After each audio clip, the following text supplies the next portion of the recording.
Hi, and welcome to Quirky Books with Katie. Today we're going to be talking about Prodigy by Marie Lu, which is the second book in the Legend series. This book takes off a couple days after Legend. June has just helped Day escape from his execution, and they're going to Las Vegas to find the Patriots so Day can find Tess and rescue his brother Eden from the Republic. The main plot point of this book is the Patriots give Day and June a mission to assassinate the Elector. June has to go cozy up to him so then he will trust her, so then Day can go and shoot him. This book, okay, so the beginning was amazing. I loved it so much because Day and June really have to rely on each other, and Jay asked June this question a bunch of times. He says, "Why are you here?"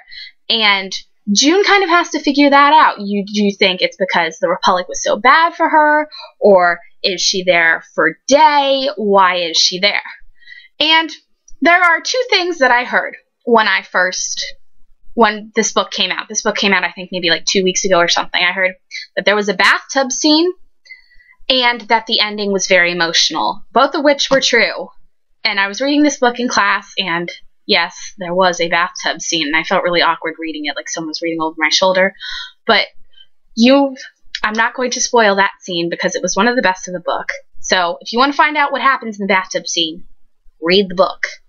Now we are going to talk about the two main characters in the book, Day and June. In the first book in the series, I think I liked Day a little bit better than June, just by a bit. And in this book, my loyalties actually shifted. Right now, I think I like June better, but I'm not really sure after that ending. Because June is really struggling in this book. She finds out this piece of information, and she has to decide, does she stay with the Patriots or does she go with the Republic? And she can't just take what she thinks into this decision. She has to also agree with Day.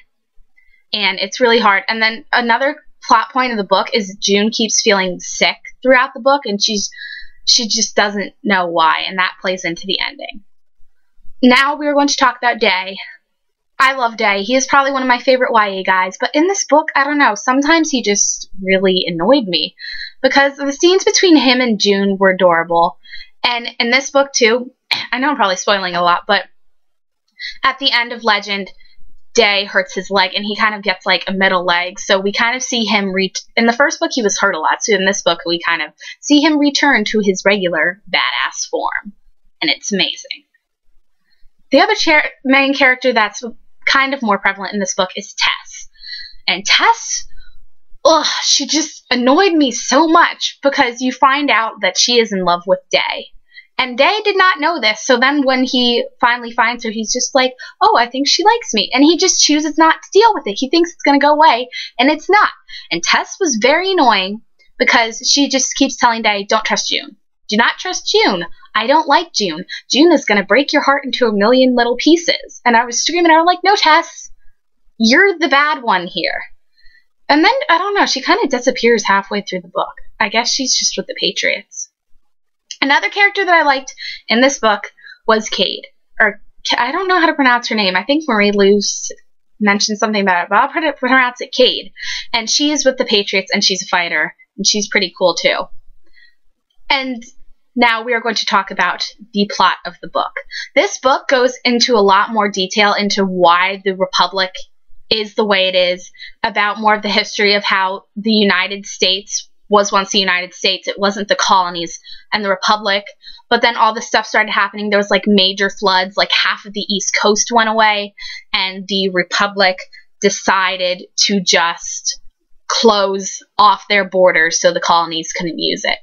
And then partway through the book, June decides to botch the Patriots' attempt to kill the Elector, so she and Day escape to the colonies, and you kind of find out what it's like there, but that's really weird too, because in the first book it keeps saying how the colonies are a land of hope, how they're a land of promise, and it's really just creepy.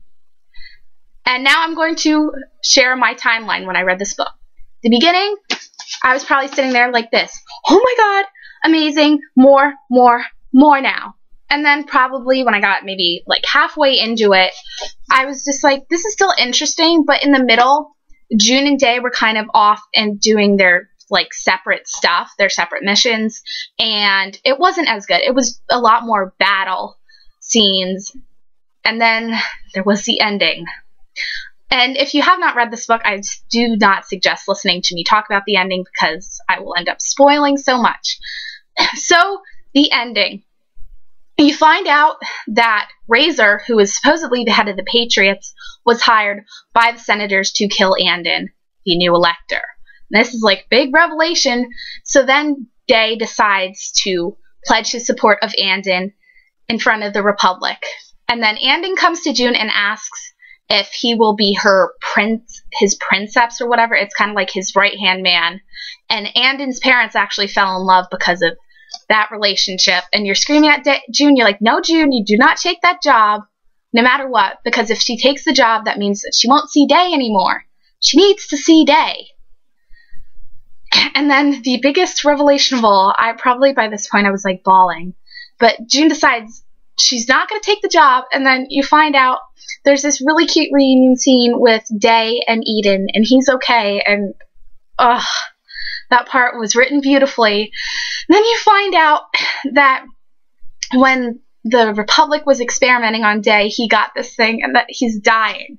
Yes, everybody, Day is dying. Oh my God. Day cannot die. He is one of the main characters in the book. I don't think he's going to die, but if he dies in the last book, I'll just lose it. And then Day, he decides he's going to go tell June. This was the last scene, and I was crying my eyes out, and he goes to see her, and he says, you should take that job with Andon. And June is just like, wait, what? And he gives her a necklace, and she says, oh, I like my paperclip ring better. And, oh my God, and then June, I don't know why I understand why Day told her to take the job because he wanted to make sure she was like happy and taken care of. And then June, she realizes she loves Day, but she can't tell him. Why, June? Why can't you just tell Day that you love him? And then she realizes it, and she says, Day is my light. I love him, and then he leaves. And that is how the book ends. So I am now sitting here in emotional wreck. I think I will give this book a 4 out of 5 stars, only because the middle was a little bit boring. And I realized I am rambling, but this book was so good, so you must go and read this book. So I want to hear your comments below. What did you guys think of the ending? What was your favorite scene? Was it the bathtub scene like everyone else? Was it the cool action scenes? Or was it the end? So be sure to like this video. Thanks for watching, and be sure to subscribe to my channel.